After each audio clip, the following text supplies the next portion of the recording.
The HOA published a new parking layout for the neighborhood last week. At first, I didn't pay much attention, until I looked closer and realized something was missing. My house. It wasn't on the map. The space where it should be had been replaced with a numbered zone labeled for visitors.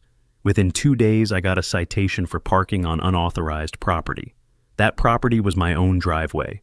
I knew something was off, so I pulled footage from the lobby security cam. What it showed confirmed exactly what I suspected.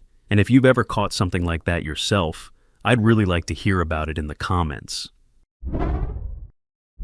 Let me know in the comments where you're watching from, because I'm curious how many of you have dealt with neighbors like this before. I'm Joel Winters, 35 years old, and I work as a civil engineer. That detail's important because I deal with building codes and regulations every single day, so I know rules actually matter. I'd just bought what I thought was my dream house in a quiet suburban neighborhood outside Denver. Everything seemed perfect until I met my neighbor, and trust me, that's when my peaceful life went straight to hell. The house was a classic 2-story colonial with a nice big driveway, mature trees, and neighbors who seemed friendly enough when I walked through during the viewing. I should have known it was too good to be true. Looking back, I wonder if the previous owners sold because of what I was about to discover. Maybe they tried to warn me in subtle ways that I just didn't pick up on. The realtor kept mentioning how quiet the neighborhood was, but now I think she meant something else entirely. My first day in the new house, I'm unloading boxes from my truck when I noticed this woman watching me from her front window. Not just glancing over, but full-on staring like I was putting on some kind of show. She was maybe 50-something, with perfectly styled blonde hair and the kind of expression that screamed, "I have opinions about everything you're doing wrong." I figured she was just curious about the new neighbor, so I gave her a friendly wave. She disappeared from the window immediately. Weird, but whatever. I had bigger things to worry about than nosy neighbors, or so I thought. If I'd known what was coming, I might have just turned around and driven back to my old apartment. But you know how it is when you're excited about something new. You ignore the red flags because you want to believe everything's going to work out perfectly. That optimism would cost me 3 months of pure hell. The real trouble started on day 2. I come home from work around 6:30, and there's this silver Honda Civic parked right across the entrance to my driveway. Not just close to it, but completely blocking it. I'm sitting in my truck staring at this car, wondering if maybe there's some kind of emergency or something. But no, I can see the driver inside just sitting there, scrolling through her phone like nothing's wrong. So, I park on the street and walk over to politely ask what's going on. The woman rolls down her window, and surprise, it's my window-watching neighbor. "Excuse me," I say, trying to keep it friendly. "Could you move your car? You're blocking my driveway." She looks at me with this innocent expression and goes, "Oh, sorry, I didn't even notice." "But here's the thing," her smirk said. "So, what are you gonna do about it?" I stood there for a few seconds, not angry exactly, just genuinely amazed. She did move her car, but something about the whole interaction felt wrong, like she was testing me or something. I didn't think much of it at the time. Maybe she was just having a bad day, or maybe she really hadn't noticed. People make mistakes, right? But over the next few days, things got progressively weirder. She started parking at these bizarre angles, leaving her car door wide open, while she organized her groceries, and playing her radio loud enough that I could hear it from inside my house. Each time I'd go out to ask her to move, she'd act all surprised and apologetic, but that smirk never left her face. By day 5, I was starting to wonder if I was losing my mind. Was this really happening, or was I just being paranoid about a harmless neighbor? I mean, who has time to deliberately mess with someone they don't even know? The answer to that question would become terrifyingly clear. The breaking point came on day 7. I'm running late for an important client video call, and I need to get out of my driveway fast. But guess what? Diane, I'd learned her name by then, had parked her car sideways across the entire entrance. Not parallel to the street, not at an angle, but literally perpendicular to my driveway, like she was creating some kind of barricade. I sat in my truck for 20 minutes, honking politely before she finally came sauntering out. She had this look of mock concern on her face. "Oh my goodness, am I in your way?" she asked, like she genuinely couldn't figure out what the problem was. I barely made it to my video call on time, and I could tell my client noticed I was flustered. That's when I realized this wasn't about parking mistakes. This was intentional. This woman was deliberately messing with me, and I had no idea why. But I was about to find out. That evening, I decided to have a real conversation with her. I walked over to her house, knocked on the door, and when she answered, I said, "Diane, this is the 7th time this week you've blocked my driveway. Could you please be more careful about where you park?" Her whole demeanor changed instantly. The fake sweetness disappeared, and she looked at me like I'd just insulted her mother. "You clearly don't understand how things work around here. I'd suggest you start learning." I blinked a couple of times trying to process what I'd just heard. "Actually," I said, "I do know the rules. I read building codes and regulations every day for work." Something shifted in her expression. She wasn't expecting that response. But instead of backing down, she just gave me this cold smile and said, "We'll see about that." The way she said it made my blood run cold. It wasn't a casual comment. It was a threat. A promise that things were about to get much worse. She didn't just glare. She pointed her phone at my car, zoomed in on the license plate, took 3 photos. Then she called someone right in front of me. "Yes, he's here. Same truck, same mailbox. I'm sending the pictures now."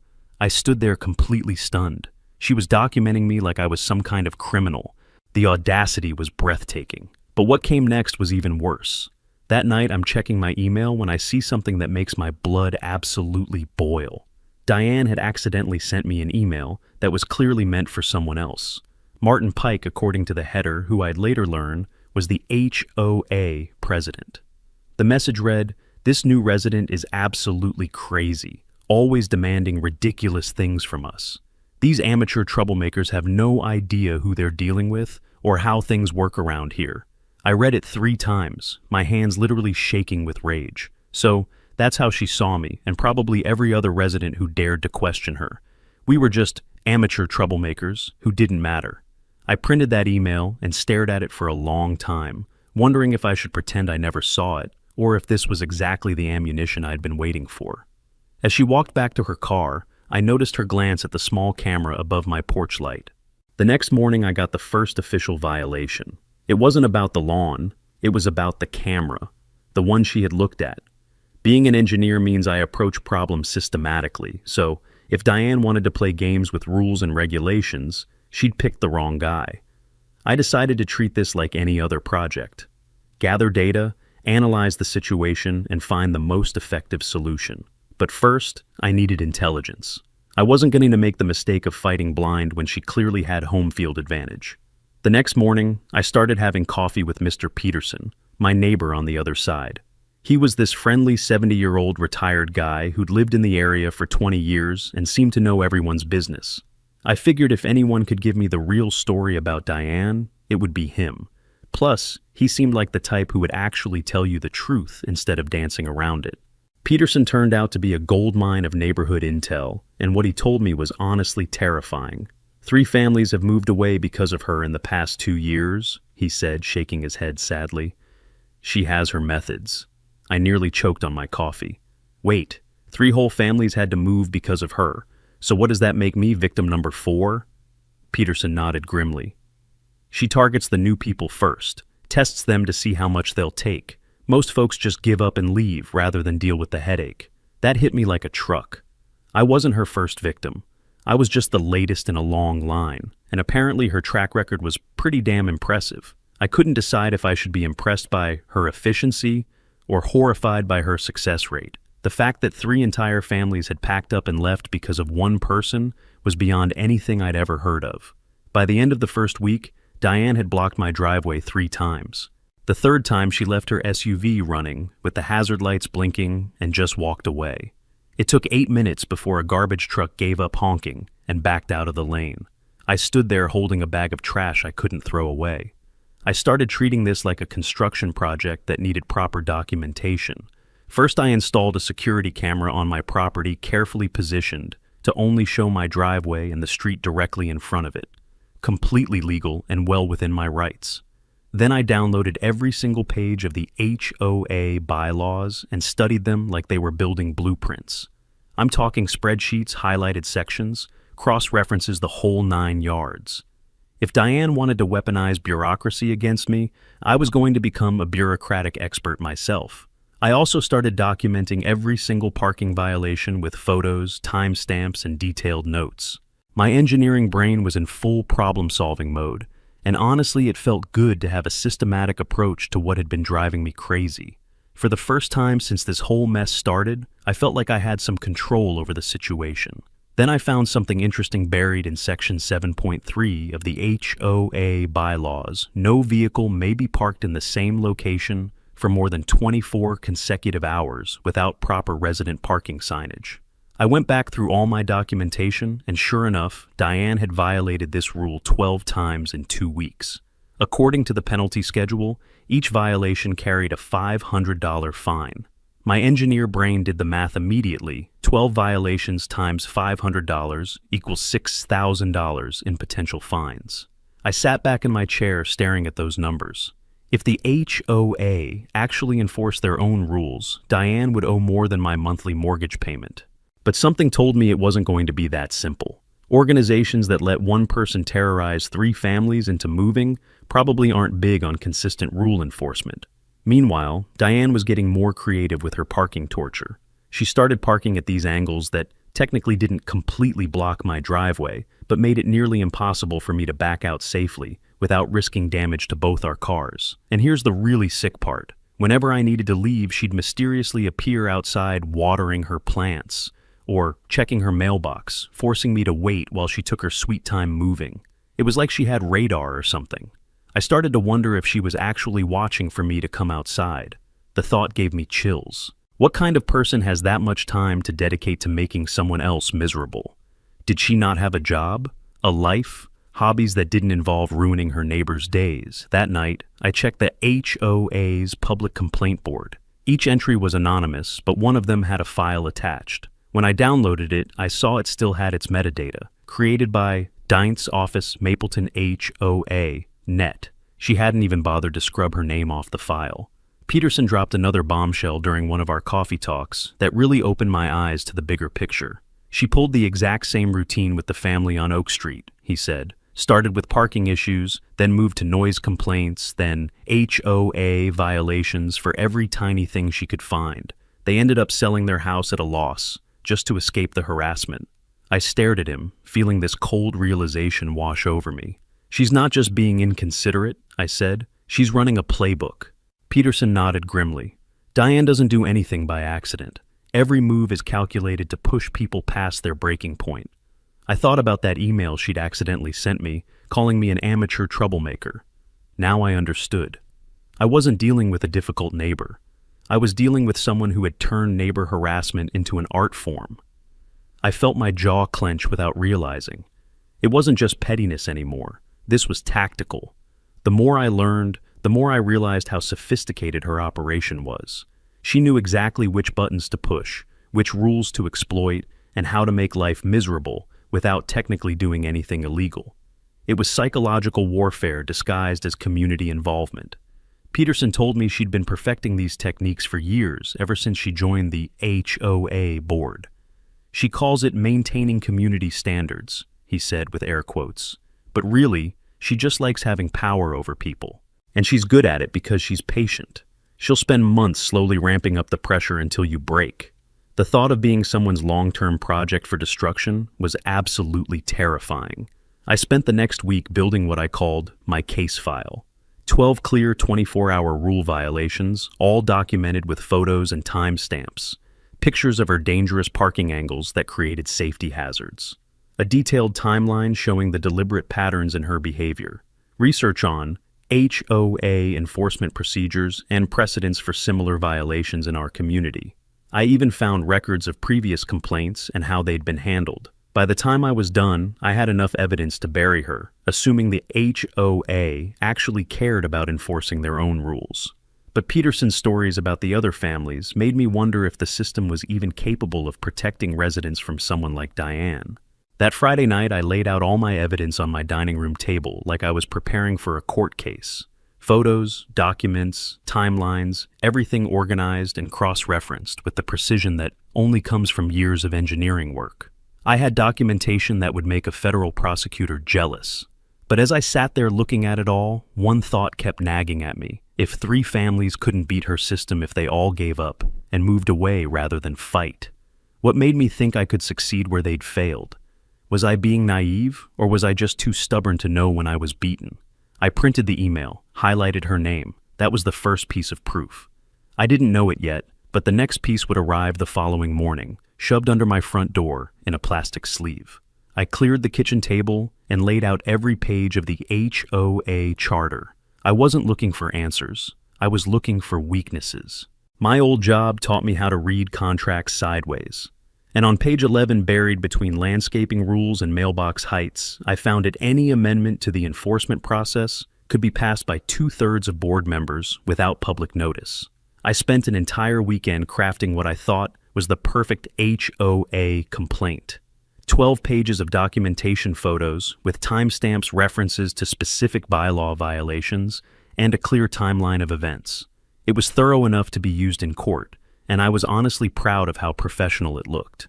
I submitted it on a Monday morning, expecting the HOA to at least pretend to care about their own rules. I mean, this wasn't some vague neighbor dispute. This was documented repeated violations of clearly written policies. How could they ignore evidence this solid? Looking back, I should have known better, but I still believed the system would work if you just followed the rules correctly. That's the engineer in me, I guess. I trust systems to function as designed. 3 days later, I found a certified letter in my mailbox, and my hands were actually shaking as I opened it. The letter read, "Violation Notice.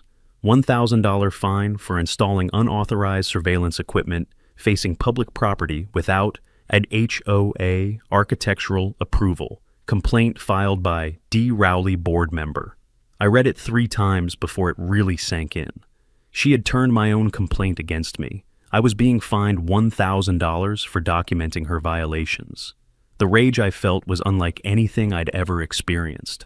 I pressed my palms so hard against the table that the wood grain left faint lines on my skin. This couldn't be legal, could it? How was documenting violations on my own property somehow worse than actually committing those violations?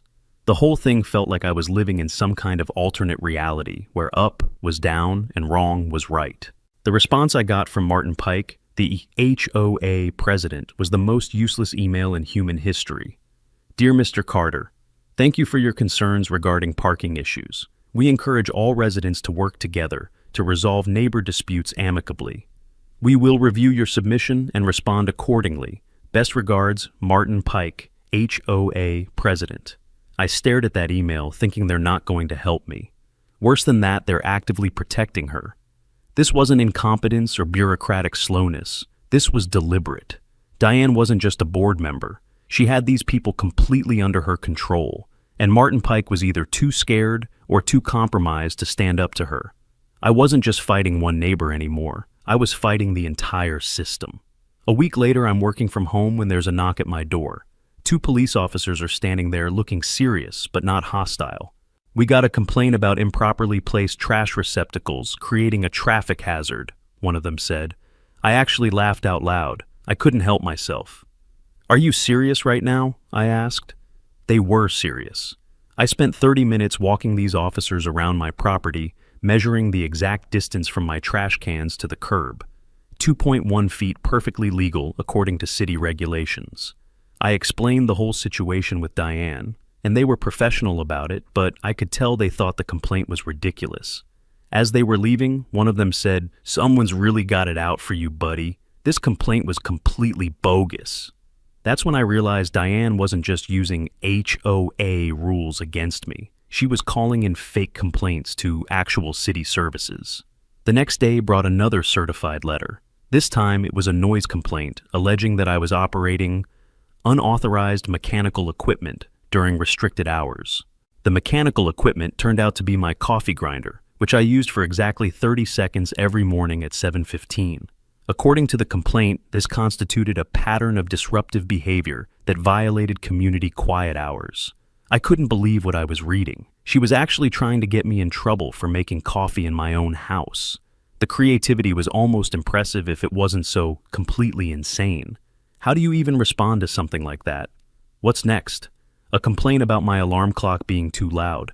For a moment I paused. Maybe I was blowing this out of proportion. Maybe she really was just following rules. But that thought vanished as quickly as it came. There was something too calculated about the timing, the escalation, the public shame. This wasn't about order. It was about control. That afternoon, I see Diane watering her flower beds with the most smug expression I've ever seen on a human face. She looked like she'd just won the lottery. I walked over trying to keep my cool and said, "Calling the police over trash cans? Diane? Really?" She looked up at me with this innocent expression and said, "See how that works? Rules are rules, Joel. I'm just making sure everyone in this neighborhood follows them properly." There was something in her tone that made my blood run cold. This wasn't about parking anymore. This wasn't even about rules. This was about power and control, and she was enjoying every second of it. "You're absolutely right, Diane," I said, my voice probably sharper than I intended. "Rules are rules. I'll definitely remember you said that." Later that afternoon, while taking out the trash, an older man with a Labrador paused near my mailbox. "You must be the new guy," he said. "I guess so." He nodded toward Diane's house. "Don't worry, she does this to everyone. First week's the warm-up." Sitting in my home office that night, the truth hit me like a sledgehammer. The HOA wasn't a neutral party trying to maintain community standards. They were actively protecting Diane, probably because they were scared of her, too. If she could manipulate me with fake police complaints and $1,000 fines, what was she doing to the board members behind closed doors? How many of them had their own secrets or violations that she was holding over their heads? I started researching. HOA, governance, looking for oversight mechanisms, board member removal procedures, anything that could help. But everything required either board approval or supermajority votes from residents. And if 3 families had already given up and moved away, how many allies could I realistically expect to find? The realization that I couldn't rely on the system was terrifying, but also liberating in a weird way. If the rules weren't going to protect me, then I needed to get creative. I started digging deeper into HOA law, looking for loopholes, precedents, anything that could level the playing field. I researched conflict of interest policies which Diane was clearly violating by targeting residents with personal vendettas. I looked into board member removal procedures and legal precedents for HOA misconduct. I even started researching the personal backgrounds of the other board members, trying to understand what hold Diane might have over them. If I was going to fight a rigged system, I needed to understand exactly how it was rigged. That night, I had a choice to make. I could pack up and move, like the 3 families before me, cut my losses, sell the house, and start over somewhere else where hopefully the neighbors weren't completely insane. Or I could dig deeper and risk becoming her next target for complete destruction. Looking at all my research spread across my desk, I realized something important. I might be the first person who actually had the skills and stubbornness to fight back effectively. Those other families probably didn't know. Building codes, didn't understand bureaucratic systems, didn't have the patience for detailed documentation. Maybe I could succeed where they'd failed. Or maybe I was about to learn exactly why they'd all given up and moved away. That night, I submitted a request to the town archive asking for past HOA legal notices. The response came 12 hours later. Diane had filed enforcement actions against 6 other properties in the last 18 months. 4 of those homes were now vacant. I drove to the public library and requested access to HOA meeting minutes. The clerk raised an eyebrow but handed over a cardboard file box with a shrug. "You're not the first to ask," she muttered. Inside the files, I found the same names repeated: Peterson, Alvarez, Lynn. All fined, all complained, and all eventually disappeared. I realized I couldn't fight Diane alone. She had the entire HOA apparatus protecting her, plus whatever dirt she was using to keep the board members in line. But what if she had other victims, people who might be willing to stand up if they knew they weren't alone? My first breakthrough came when I literally ran into Amber Shaw at the grocery store. She was struggling with her 2 young kids and dropping papers everywhere, and I helped her pick them up. That's when I noticed they were HOA violation notices. "Rough week with the HOA?" I asked, trying to sound casual. Her expression immediately shifted to this mixture of exhaustion and anger that I recognized all too well. "You could say that," she said. "My neighbor reported me to the city for unsafe home conditions because my kids were playing in the yard too loudly. The city inspector came out, found nothing wrong, but I still had to pay $800 in inspection fees." My blood went completely cold when she said that. "Did you say your neighbor reported you—" "What's their name?" I asked, though I was pretty sure I already knew the answer. "Diane Rowley. Amber said, and I could see the frustration in her eyes. "Do you know her?" "Oh, I knew her all right."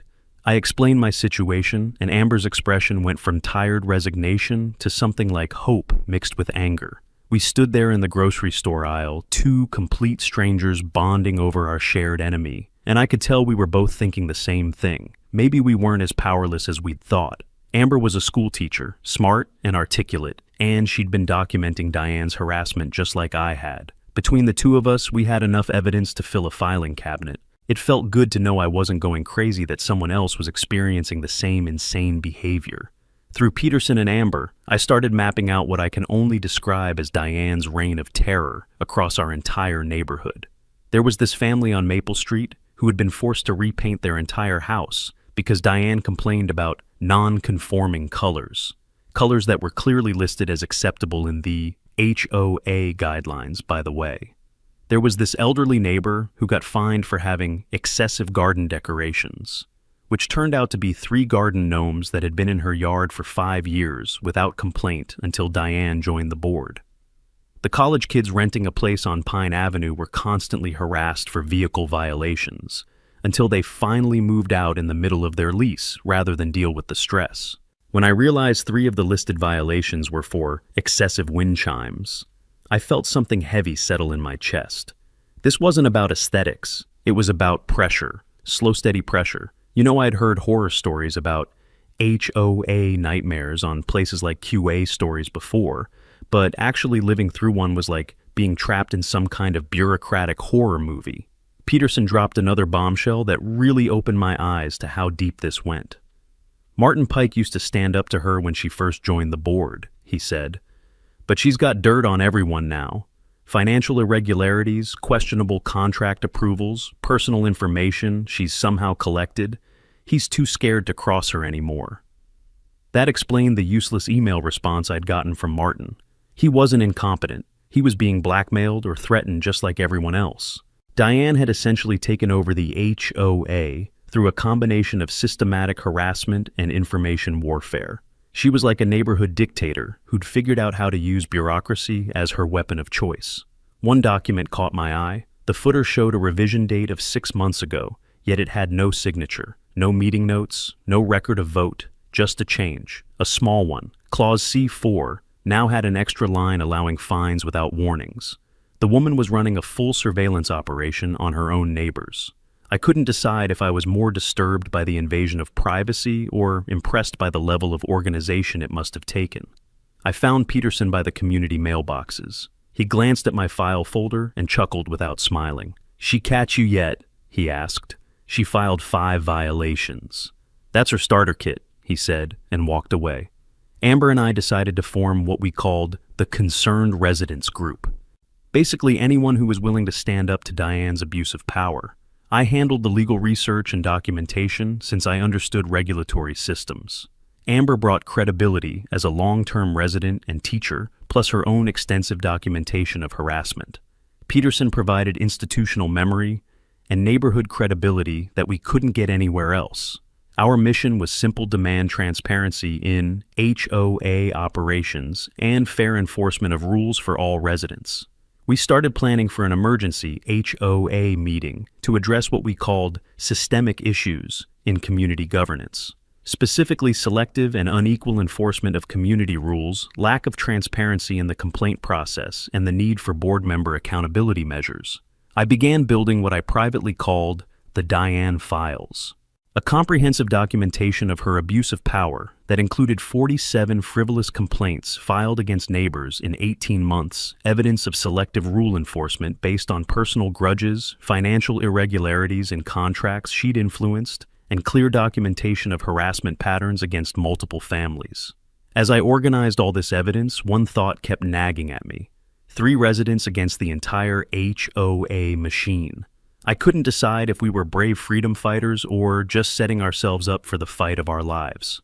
As I drove home, I noticed something taped to my front gate, a printed warning, anonymous, but with one line that stood out in bold: "You are destabilizing our peaceful community."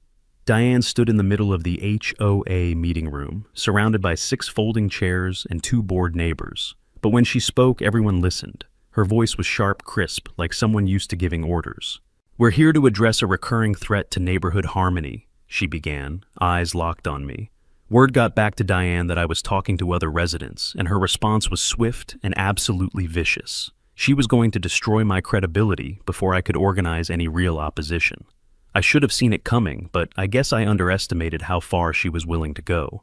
3 days before our emergency HOA meeting, I got another certified letter that made my previous fine look like a parking ticket.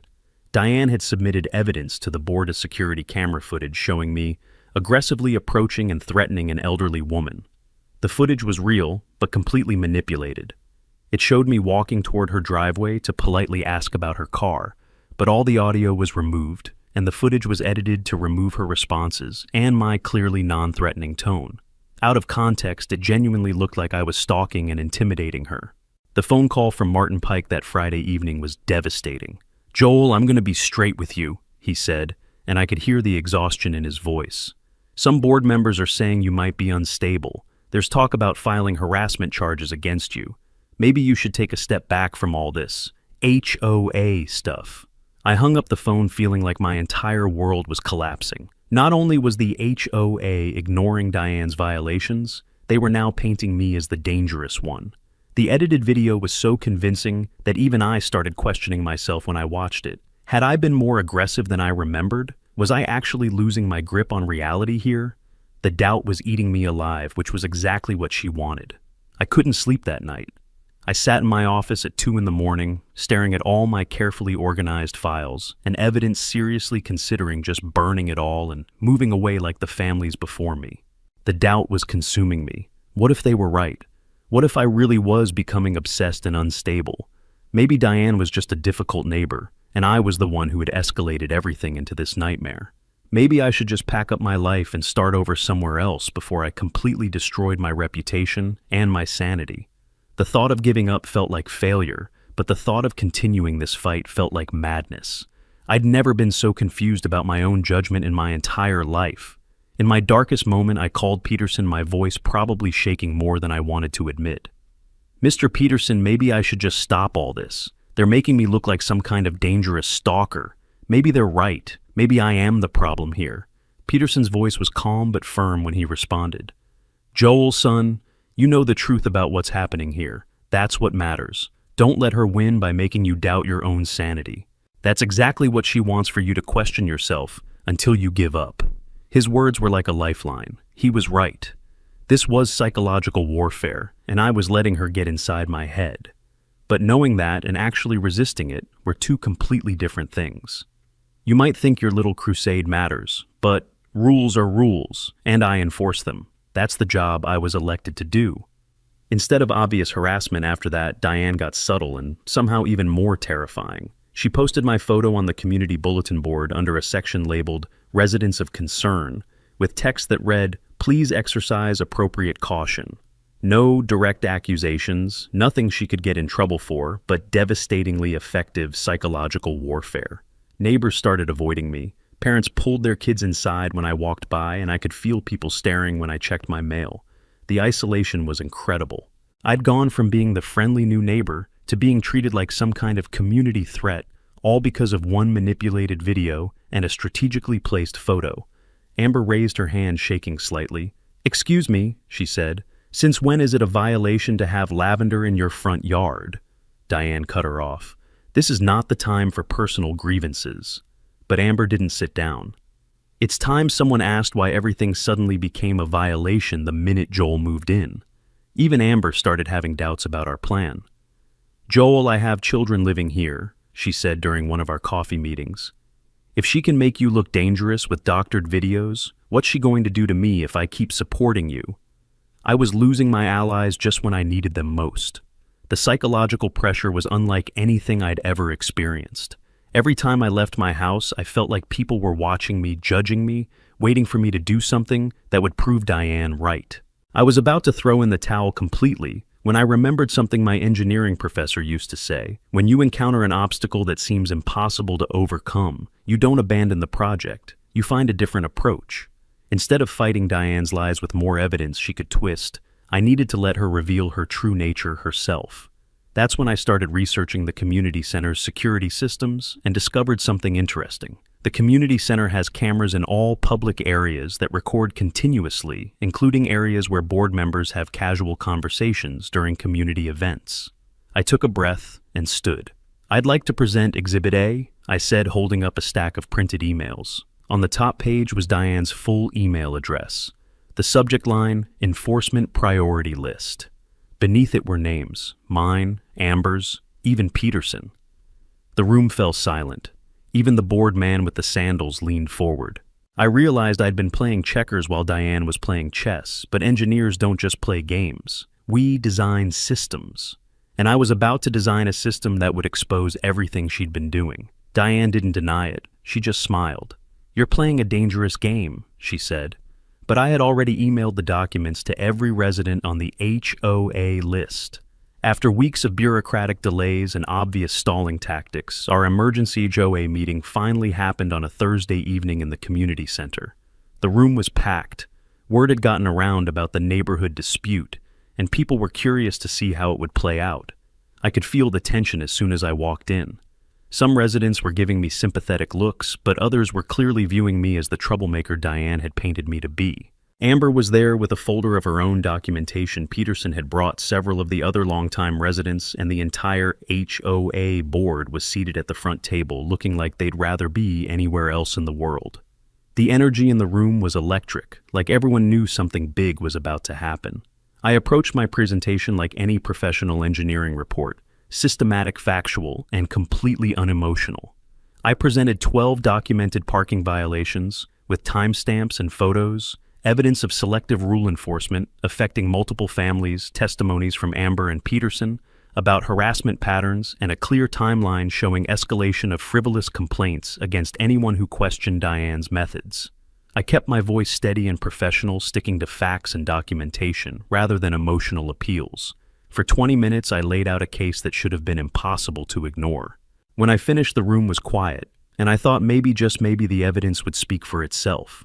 I could see people in the audience nodding, taking notes, whispering to each other.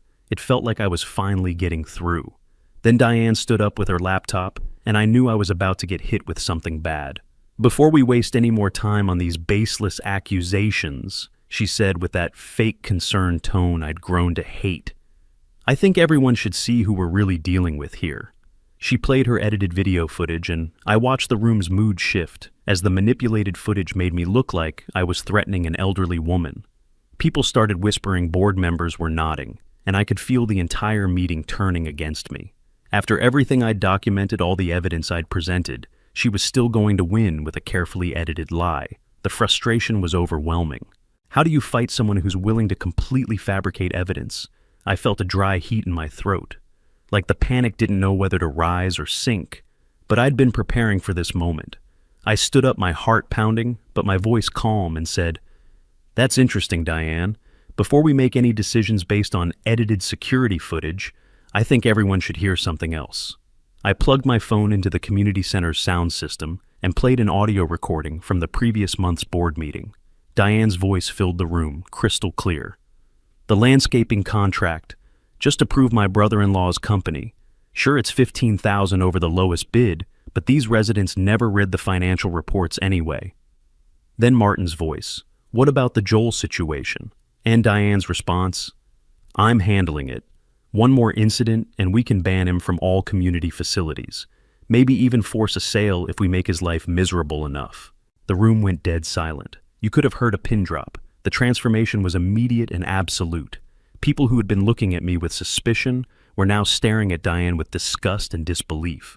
Diane went white as a sheet and immediately started sputtering. "That's illegal recording. He hacked our security system. This is completely inadmissible." But I was ready for that response too. "Actually, Diane," I said, keeping my voice completely calm and professional, "the community center security cameras belong to all residents. I simply filed a formal request for access to recordings from public areas, which is my right under HOA bylaws, section 12.4. Everything you just heard was recorded in the community center lobby during the March board meeting. The beauty of it was that she'd been so confident in her control over the situation that she'd never bothered to check what was actually being recorded. "You think a few pages of paper scare me?" she said, almost laughing. "You've clearly never seen what happens when people stop respecting the board." Martin Pike immediately stood up, his face pale. "I resigned from the board effective immediately. I was pressured into decisions that violated our fiduciary responsibilities." 3 other board members started whispering urgently among themselves, probably calculating how much trouble they were in. You could feel the panic spreading through the room as people realized how deep the corruption went. She hadn't just changed the rules, she had rewritten the map so no one else could play. The emergency vote to remove Diane from the board wasn't even close, 9 votes for removal, 1 vote against her own, and 2 abstentions from board members who were probably trying to save their own skins. The new interim board immediately voted on financial penalties: $6,000 for the parking violations, $4,000 in restitution for the inflated landscaping contract, and $2,500 for board misconduct. Total penalty, $12,500. I turned the last page of the document. At the bottom was her signature, next to it 2 others. Both were her cousins. Both had resigned the board 2 weeks after signing. She had built her authority out of thin air, and everyone had obeyed. The next morning, Amber sent me a photo. Someone had taped my email printouts to the HOA bulletin board. 10 copies, laminated. Underneath, someone had written in red marker, "We deserve a vote." The immediate aftermath was honestly surreal. Week 1, a "for sale" sign appeared in front of Diane's house. Week 2, moving trucks started showing up regularly. Week 3, Diane moved out completely. No goodbye. No final confrontation, just gone like she'd never existed. The irony wasn't lost on me that she finally couldn't park in my driveway anymore because she didn't live in the neighborhood anymore. But 2 days before her house sold, I found something under my front door that really drove home how close I'd come to complete disaster. It was a manila envelope containing photocopies of 23 different violation complaints she'd drafted against me but never submitted. Everything from excessive lawn watering creating runoff to mailbox positioned 2.3 inches closer to sidewalk than regulation allows. Reading through those complaints was honestly chilling. She'd been building a systematic case to make my life so miserable that I'd be forced to sell and move, just like the 3 families before me. Every tiny detail of my property and behavior had been cataloged and weaponized into potential violations. She had photos of my trash cans, measurements of my garden borders, documentation of every visitor I'd had, and complaints about everything from the color of my doormat to the height of my grass. If I hadn't fought back when I did those complaints, would have buried me in fines and harassment until I had no choice but to give up. Finding those papers actually made me feel better about everything that had happened. This wasn't just about parking, it was about someone who was systematically destroying people's lives for her own entertainment. By mid-afternoon, a crowd had gathered at the community center, people who had never shown up before. Diane arrived last. She looked calm, too calm. The new HOA board implemented immediate changes that transformed our entire community. All board meetings are now recorded, and minutes are published online within 48 hours. Residents can review all complaint files and enforcement decisions through a simple online portal. New contracts require competitive bidding with public disclosure of all bids and decision criteria. There's an anonymous complaint hotline for reporting board member misconduct. And my driveway finally got official, resident parking only signs, which was honestly all I'd wanted from the very beginning. It's amazing how simple solutions become possible when you remove one person who's dedicated to making everything complicated. The whole neighborhood felt different. People were actually talking to each other again, kids were playing outside without fear, and there was this sense of relief that was almost tangible. I had connected a small projector to my laptop. As Diane took her seat, the first slide appeared on the wall, her email headers, the clause revisions, the timeline of fines. The silence in the room was louder than anything I could have said. 3 months later, I was sitting on my front porch looking at my beautifully clear driveway when the real impact of what had happened finally hit me. This whole experience taught me something important about standing up to bullies. It wasn't really about the parking spaces or the HOA rules or even the money. It was about someone who thought rules applied to everyone except her, and that her position gave her the right to make other people's lives miserable for her own amusement. The parking harassment was just the testing phase. If I'd backed down, she would have escalated to noise complaints, property violations, and eventually forced me out just like she'd done to the others. The best part came 4 months later, when a young family with 2 kids moved into Diane's old house. I watched those children playing freely in their front yard, riding bikes on the sidewalk, and just being normal kids without someone standing at her window with a notebook, timing their activities and planning complaints. That was the real victory. Not just solving my problem, but making sure it doesn't happen to the next person. Amber and I still get together occasionally for coffee, and she always thanks me for showing the neighborhood that we didn't have to live in fear of people like Diane. "You gave us our community back," she said during one of our conversations, and honestly that meant more to me than any personal satisfaction. Knowing that families could move into our neighborhood without fear of harassment was worth all the stress and sleepless nights. Peterson stood up. "I moved to call for a vote of no confidence," he said. A woman behind him added, "Seconded." Hands went up, one by one, until Diane was the only person not raising hers. 6 months after everything ended, I ran into Diane at a grocery store across town. She was in the produce section, and we made eye contact for about 3 seconds. For a moment, I thought she might say something. Maybe apologize, maybe threaten me with more legal action, but she just turned away and quickly disappeared down another aisle. No words were necessary. We both knew exactly how the story had ended. Looking back, I realized Diane accidentally taught me something valuable. Sometimes the only way to find real peace is to be willing to fight for it when someone tries to take it away from you. She also taught me that the person trying to control your parking spot might really be trying to control your entire life. And sometimes standing up to one bully protects everyone else from becoming the next victim. The beautiful thing about bullies is that they're usually cowards at heart. They pick on people they think won't fight back effectively. Diane made one critical miscalculation. She assumed I was just another neighbor who would quietly disappear rather than cause trouble. Turns out some of us engineers are pretty good at solving problems, especially when the problem thinks it's smarter than everyone else. Good thing I never learned how to back down from a challenge, because our entire neighborhood is better off without her reign of terror. If you're dealing with someone like this in your own community, remember, document everything, find your allies, and never let anyone convince you that systematic harassment is just neighborhood politics. Sometimes the only way to restore peace is to be willing to fight for it. That night, I passed the community bulletin.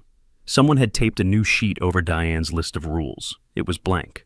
But in the middle, in thick black ink, it read, "This time we start over." At QA Stories, we don't just tell stories, we let the chaos speak for itself. If this one blew your mind, wait till you see what's next.